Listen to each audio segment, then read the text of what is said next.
Hello दोस्तों, नमस्कार। स्वागत है आपका the advance agriculture YouTube channel पर। दोस्तों, आज की इस वीडियो के माध्यम से आपको बतलाने वाले हैं कद्दू की उन्नत खेती, पंपकिन फार्मिंग। कद्दू खेती कब और कैसे की जाती है, कौन सी बीमारी आती हैं, उनका इलाज, ज़्यादा पैदावार निकालने के लिए कब कौन सी खाद दवाइयों का प्रयोग करना चाहिए, एक एकड़ में कितनी लागत लगती है, मुनाफा, नेट प्रॉफिट, बुआई से लेके कटाई तक और वेस्ट वैरायटी जिनकी पैदावार बहुत अच्छी है, लंबे समय तक है।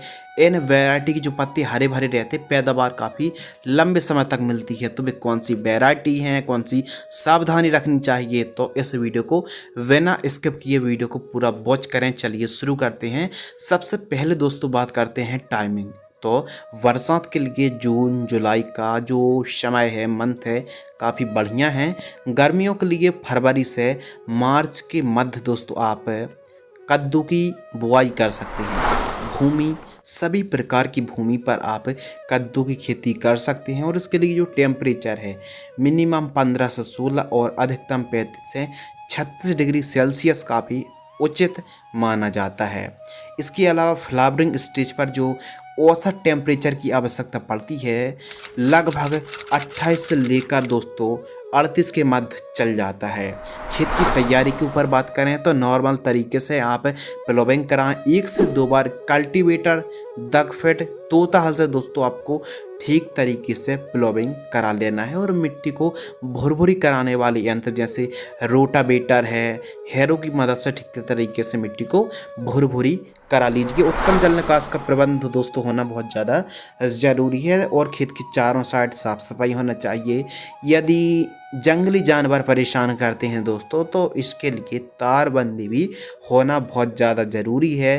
कद्दू की फसल पर दोस्तों येलो मोज़ेक वायरस आता है, पत्ते पीले पड़ के सिकुड़ने लगते हैं, तो यह एक वायरस है। इसके बारे में भी हम डिटेल में डिस्कस करने वाले हैं। तो खेत की तैयारी के समय हम यही सजेस्ट करेंगे कि 5.5 फीट वाली जो ग्रीन नेट्स होती है उसको खेत के चारों साइड खींच लीजिए, जिससे एक खेत से दूसरे खेत में जो वायरस है वो ट्रांसफ़र ना हो और यहाँ से वहाँ आसानी से ना पहुँच पाए। तो ग्रीन नेट ज़रूर खींच लीजिए।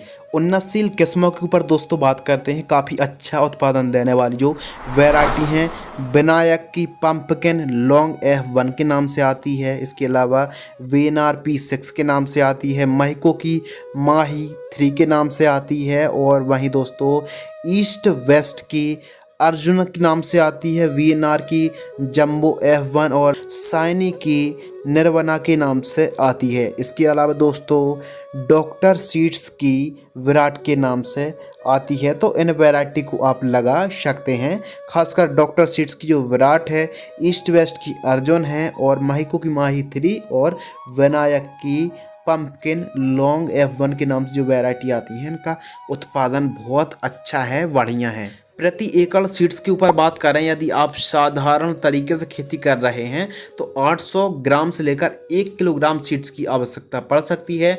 ड्रिप से खेती कर रहे हैं तो 1.5 किलोग्राम से लेकर 1.5 केजी से लेकर 1.6 केजी प्रति एकड़ सीड्स की रिक्वायरमेंट पड़ने वाली है। यदि आप घर का बीज बुआई कर रहे हैं तो दोस्तों आपको बीज उपचार करना, सीड्स ट्रीटमेंट करना बहुत ज़्यादा ज़रूरी है। 1 किलोग्राम बीजों को 5 ग्राम UPL कंपनी की जैसे साफ फंगिसाइड आती है, कार्बेंडाजिम, मैंकोजेब या फिर ट्राइकोडर्मा से बीज उपचार करना चाहिए।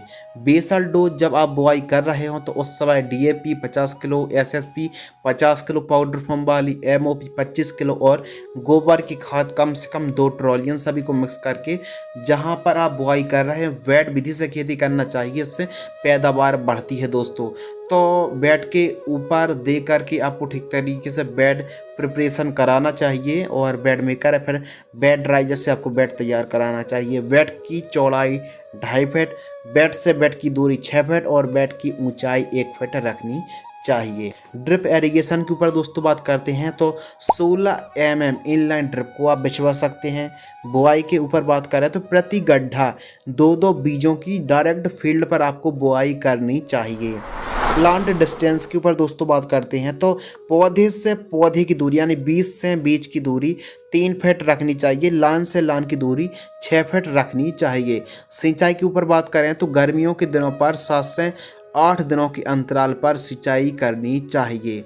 और जिस हिसाब से आपकी मिट्टी डिमांड करती जाए फसल, उस हिसाब से आपको इरिगेशन पर ध्यान रखना चाहिए। खरपतवार नियंत्रण के ऊपर बात करें तो कद्दू की फसल पर कोई खरपतवार नाशक स्प्रे करने की बजाय दोस्तों आप निराई गुड़ाई करें। फर्स्ट निराई गुड़ाई 35 से 40 दिन की फसल होती है और वहीं सेकंड निराई गुड़ाई 65 से 70 दिन के आसपास की फसल होती है। तो दूसरी निराई गुड़ाई मजदूरों की मदद से करानी चाहिए। निराई गुड़ाई करें, 2 दिन तक की तेज़ धूप लगने दें, फिर खाद देकर सिंचाई करें, बहुत अच्छी पैदावार देखने के लिए मिलेगी। स्प्रे शेड्यूल के ऊपर दोस्तों बात करते हैं तो जो फर्स्ट स्प्रे है, क्योंकि कद्दू की फसल पर पीला मोज़ेक वायरस है, रेड पंपकिन है, इसके अलावा एफिड जैसिड, थ्रिप्स, सफ़ेद मक्खी है, माइट्स, सेमिलूपर्स है और लीफ माइनर के साथ साथ दोस्तों सबसे ज़्यादा लाल कद्दू बीटल का प्रकोप देखने के लिए मिलता है। तो कीट तो कई प्रकार के आते हैं जो कि आप फोटो पर देख रहे हैं। स्प्रे आइए जानते हैं। तो इसके लिए जो फर्स्ट स्प्रे है 25 से 30 दिन के आसपास की फसल होती है तो यूपीएल कंपनी की लांसर गोल्ड 35 ग्राम लेना है और M45 फंगीसाइड 40 ग्राम 15 लीटर पानी में घोल करके आपको स्प्रे करना चाहिए। सेकंड स्प्रे 50 से 55 दिन के आसपास की फसल होती है तो इन दोनों तीनों को मिक्स करके प्रति 15 लीटर की दर से आपको स्प्रे करना चाहिए कद्दू की फसल पर। थर्ड जो स्प्रे है 70 से 80 दिन की फसल होती है। वहीं फोर्थ स्प्रे 100 से 120 दिन के आसपास की फसल होती है तो एक फंगीसाइड और एक इंसेक्टिसाइड 15 लीटर पानी में घोल करके स्प्रे करना चाहिए। तो इस हिसाब से दोस्तों आपको आवश्यकता अनुसार स्प्रे शेड्यूल चलाना चाहिए। फर्टिगेशन शेड्यूल के ऊपर बात करते हैं। एक अच्छी पैदावार निकालने के लिए पौधे को प्रॉपर न्यूट्रिएंट देने की आवश्यकता है। यदि किसी पोषक तत्व की डिफिशियंसी हो जाती, कमी हो जाती है तो पौधे में पीलापन की समस्या आएगी, प्रॉपर बढ़ावा नहीं लेगा और पैदावार घटने से आमदनी पर सीधा फर्क पड़ने वाला है। तो इसीलिए पोषक तत्वों की पूर्ति करना बहुत ज़्यादा ज़रूरी है। तो अच्छे से हमारी फसल बढ़वा ले और पैदावार अच्छी निकले, वो भी चमक, क्वालिटी, साइज से बढ़िया देखने के लिए मिले। तो जो फर्स्ट खाद है दोस्तों 30 से 35 दिन के आसपास की फसल होती है तो सल्फर 90% वाली 3 किलोग्राम, यूरिया उर्वरक खाद 25 किलो और ह्यूमिक एसिड 500 ग्राम, इन तीनों को मिक्स करना है। जड़ों के पास देकर सिंचाई करना है। अब जड़ों से दोस्तों लगभग 3 से 4 इंच दूर जड़ों के पास देकर मिट्टी खोदकर थोड़ा जड़ों के पास देकर सिंचाई करें, बेहतरीन रिजल्ट देखने के लिए मिलेंगे। सेकंड खाद 90 से लेकर 110 दिन के आसपास की फसल होती है तो सूक्ष्म पोषक तत्व युक्त खाद 4 से 5 किलो। इसके अलावा इफ्को कंपनी की सागरिका दानेदार 8 किलोग्राम और यूरिया 40 किलो, इन तीनों को मिक्स करके प्रति एकड़ की दर से जड़ों के पास देकर सिंचाई करनी चाहिए। जब भी आप खाद कद्दू की फसल पर दे रहे हैं 2 दिन पहले निराई गुड़ाई कराएं, 2 दिन तक की तेज धूप लगाएं, उसके बाद जड़ों से 4-5 इंच दूर जड़ों के पास देकर सिंचाई करें, बेहतरीन से भी बढ़िया रिजल्ट देखने के लिए मिलेंगे। तो इस प्रकार आपको फर्टिगेशन शेड्यूल चलाना चाहिए। आवश्यकता अनुसार पोषक तत्वों की पूर्ति करें और जिस हिसाब से पौधा बढ़वा लेता है, कमज़ोर रह जाता है, उस हिसाब से दोस्तों आपको फर्टिगेशन शेड्यूल चलाना चाहिए, पोषक तत्वों की पूर्ति करना चाहिए। वीडियो के स्टार्ट में दोस्तों हमने आपको बतलाया था कि कद्दू की फसल पर येलो मोज़ेक वायरस आता है, फसल को चौपट कर जाता है। तो इसका उपाय ध्यान से सुनिए। सबसे पहले तो रेजिस्टेंस वैरायटी आपको लगानी जिस पर बीमारी कम आए। इसके अलावा फसल चक्र आपको जरूर अपनाना चाहिए। लगातार लौकी या फिर कद्दू वर्गी, बेल वर्गी जो फसल है लगातार खेती नहीं करनी चाहिए, फसल चक्र अपनाना चाहिए। तीसरी बात दोस्तों ये है कि यदि हमारी फसल पर जो वायरस है दोस्तों येलो मोज़ेक वायरस को सफ़ेद मक्खी, एफिड जैसिड, थ्रिप्स, माइट्स, यही जो कीट हैं दोस्तों, यही सकिंग पेस्ट कद्दू की फसल पर येलो मोज़ेक वायरस को फैलाते हैं। तो इनको फैलने से रोकने के लिए इसलिए हमने बताया था कि ग्रीन नेट जरूर खींचें। इसके लिए आपको वीकली स्प्रे लेने पड़ेंगे दोस्तों। इससे क्या होगा कि जो सफ़ेद मक्खी है वायरस को फैलाती है वह यदि कंट्रोल हो जाएगी तो फिर कंट्रोल करना येलो मोज़ेक वायरस बहुत ही ज़्यादा आसान हो जाएगा। लेकिन इसका मतलब ये नहीं है कि येलो मोज़ेक वायरस आ चुका उसके बाद स्प्रे करें, नहीं दोस्तों। आपको येलो मोज़ेक वायरस ना आए तो इसलिए थ्रिप्स है, एफिड जैसे सफ़ेद मक्खी के प्रॉपर वीकली हल्के टेक्निकल वाले स्प्रे लेते रहना चाहिए। इससे बढ़िया हमारी फसल हरी भरी रहती है और काफ़ी बढ़िया बढ़वार देखने के लिए मिलती है। सीधा सा यही जवाब है येलो मोज़ेक वायरस को कंट्रोल करने के लिए। ऐसी स्पेशल कोई अभी केमिकली दवाई नहीं है कि डायरेक्ट हम स्प्रे कर दें येलो मोज़ेक वायरस ख़त्म हो जाए। इसके लिए जो सावधानी ही काफ़ी बढ़िया उपाय है। तो आप येलो मोज़ेक वायरस ना फैले तो इसके लिए वाइट फ्लाई की आप स्प्रे लें, सबसे बढ़िया ऑप्शन है।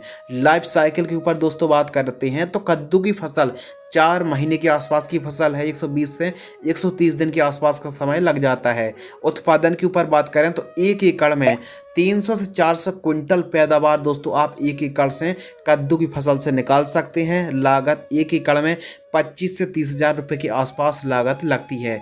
बाजार भाव 10 रुपये से लेकर 30 रुपये के मध्य हमारे किसान भाइयों को रेट देखने के लिए मिलता है। मुनाफा और आमदनी के ऊपर बात करें, यदि हमारे किसानों को 10 रुपये केजी का ही रेट मिल जाता है, मान लो 10 रुपये केजी, इससे ऊपर ही मिलता है, यानी 1000 रुपये क्विंटल, और 300 में यदि दोस्तों हम 1000 का इंटू कर देंगे तो 3 लाख रुपए हमारा मुनाफा आ गया। मुनाफा में से लागत घटा देंगे 30,000 तो 2,70,000 रुपये दोस्तों हमारा नेट प्रॉफिट आ गया। तो यदि थोड़ा सा कीमतें या फिर दोस्तों उत्पादन कम भी होता है तो हमने आपको 2,70,000 रुपये बताया। तो आप मोटा मोटी ये मान लीजिए कि 1 एकड़ से 3, साढ़े 3, 4 महीने पर दोस्तों आप 2,50,000 रुपये आप कद्दू की फसल से कमाई कर सकते हैं। तो आज की इस वीडियो के माध्यम से दोस्तों आपको बतलाया कि हमारे किसान भाई कैसे कद्दू की खेती कर सकते हैं और ज़्यादा से ज़्यादा लाभ कैसे निकाल सकते हैं। यदि आपको यह वीडियो पसंद आए तो वीडियो को लाइक करें, वीडियो को ज़्यादा से ज़्यादा शेयर ज़रूर करें ताकि अन्य किसान भाइयों को भी कद्दू की फसल का नॉलेज प्रॉपर हो सके। यदि आपको यह वीडियो पसंद आती है तो वीडियो को लाइक ज़रूर करें और चैनल को अभी सब्सक्राइब कर लीजिए। धन्यवाद। जय हिंद, वंदे मातरम।